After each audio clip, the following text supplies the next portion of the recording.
Hello students of Standard 7. Welcome to DAV Mall Public School. I am your English teacher Jagruti Mishra. Let's begin our today's online session of English. Today we will continue with the same chapter from here My English Reader Future World. Can you imagine handling human beings with care? Let us read the following play and find out the mystery. Handle with care. It's an one-act play. Let us see who are the major characters. Woman. A woman in her 30s wearing a gas mask and a heavy shining raincoat-like garment. A placard marked boldly, "Handle with care," is hanging around her neck. Policeman, passerby number 1, passerby number 2, passerby number 3, passerby number 4 and motorcyclist, all wearing silver colored masks and strange dresses. The scene is of a late 21st century street corner, a foggy, run-down and pothole street corner with dilapidated houses. Dilapidated means old and in a very poor condition. Lanes, street lamps, pavements, etc. On and off showers of acid rain occur. The sun is reddish orange and is hanging overhead. It is all smoky and hazy. Some beings passerby are loitering on the street corner. A woman is also moving about. Suddenly, a motorcyclist appears on the street and the woman walks straight into his path.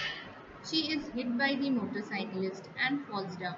A policeman standing at the corner notices the accident and signals the motorcyclist to stop. The motorcyclist waits for the policeman as the latter approaches him with a baton. Soon, four passers-bys crowd is on the fallen body. We have already seen what has happened in the scene, that an accident took place and a policeman approaches there. And let's see what happens next. Policeman approaches towards the motorcyclist waving the baton. Handle with care, handle with care. Couldn't you see or sense the label so prominently displayed on this beam? Are your senses not working? Motorcyclist, but that was none of my fault. This being was walking quite normally on the footpath. It suddenly took a turn and came into my path. Waving off an imaginary cloud of gases, what could I have done in this murky darkness?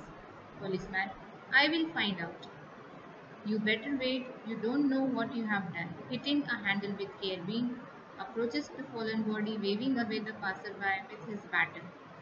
The motorcyclist has hit a handle with care being, so the policeman is scolding him. In the meantime, policeman waved hand to the passerbys. Passerby number 1, yes, yes, the label is very much there. Passerby number 2, yes, yes, waving all the cloud of a gas, we can see all it. Why couldn't the motorcyclist see it from the distance? All the passers-by were taking the side of the policeman and saying that why the motorcyclist has not seen the board of handle with care. In the meantime, passerby number 3 also comes there and says, it's a grave crime these days. Approaching the fallen body, it's a grave crime to hit anybody with the handle with care label. Policeman also says, yes, I heard only the other day these handle with care beings are becoming extinct at a far rate. Begins to examine the fallen body, takes out a sensor from his pocket, presses it against the chest of the fallen body and watches its die. Actually, these handled with care beings are becoming extinct, therefore policeman was very worried. Passerby number 1 says, is it dead? Passerby number 2, is it senseless or simply unconscious? Passerby number 4, oh, these handled with care beings are really delicate. Passerby number 3, indeed, that's why they are labeled handled with care, isn't it? All passerby, including policeman, laugh. Policeman, no, it is not dead. It watches the dial as on the sensors. It is very much alive. Now, what should be done? It's a rare occurrence. A motorcyclist hitting a handle with care being. The being is unconscious. Thinking then turns to the passerby, or does anyone among you know what first aid should be given to it? Suddenly remembers something and begins to search for it on his body. Policeman is worried what to do with the woman because for him also it was the first case. Passerby number 3 suggests to take it to the hospital. Passerby number 2 says, what does the hospital do? Passerby number 3 then replies, it's a kind of repair stations for these delicate beings. Here they recover their lost limbs and organs as we do in our repair stations. You know that they are purely biological beings, not at all sturdy like us. All the passerby laugh. Actually, all these passerbys are robots, so they are laughing. And passerby number 3 is suggesting to take the woman to the hospital so that if any limb or organ is lost, it can be repaired. Passerby number 4 then says, okay, then pointing at the fallen body, let's take this handle with care being to hospital. Passerby number 3, yes, yes, why not? Let's take it fast, but handle it with care. All passerby laughs. Meanwhile, the policeman has finished out a calculator-like gadget marked instructions tools and is reading the instructions. He gets up suddenly. Policeman, wait, wait, don't touch the body. Bring some water immediately. Now all the passerbys were ready to take the body to hospital, but suddenly policeman says, don't touch it and bring some water. Passerby number 4, about to lift the arm of the fallen body, turns to policeman. Water? Do you mean that transparent liquid which these poor beings drink and use for various purposes? To this, passerby number 2 replies, yes, yes, it must be the same, but it is scarce nowadays.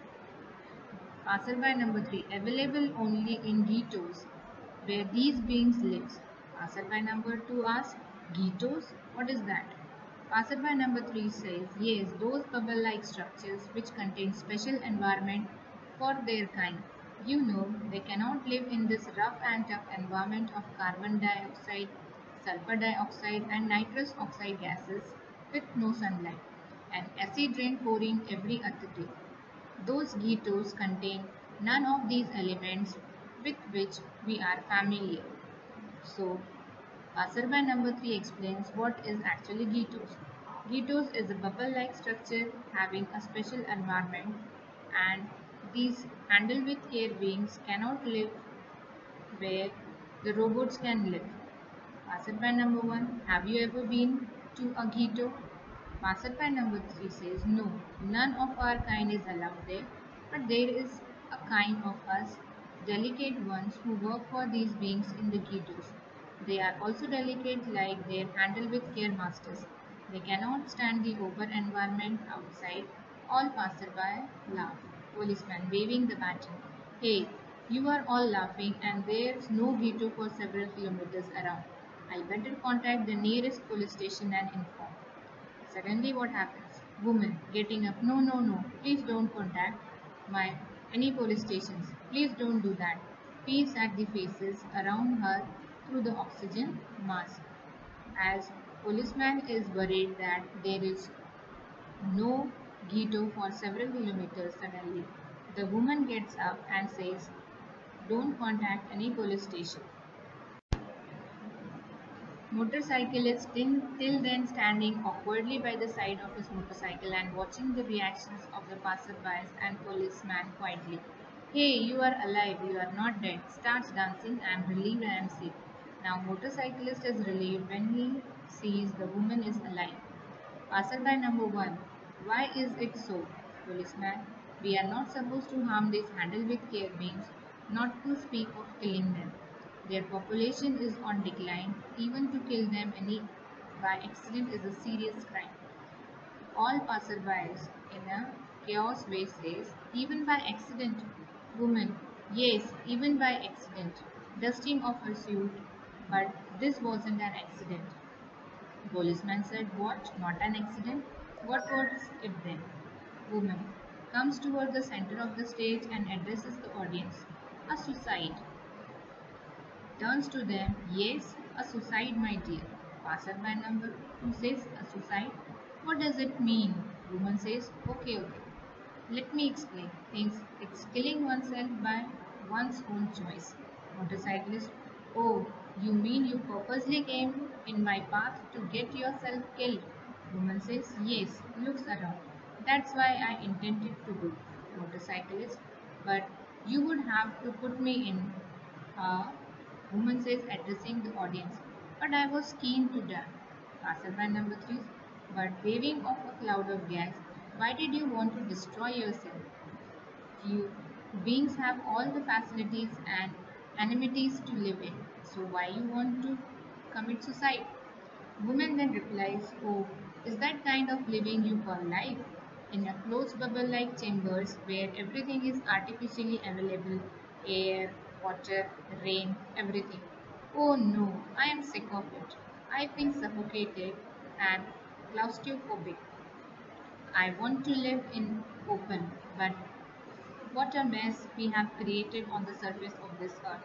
We have lost the greenery, we have lost the animals and birds, the air, the sun, we have lost everything. Addressing the audience, what is there to live for? Actually, the woman is telling that the earth is not now safe for them to live. They are living in a bubble like structure where everything is artificially made and she is sick of it. Dear students, here we end our today's session. We will continue with this same story in our next session. Have a nice day. Thank you.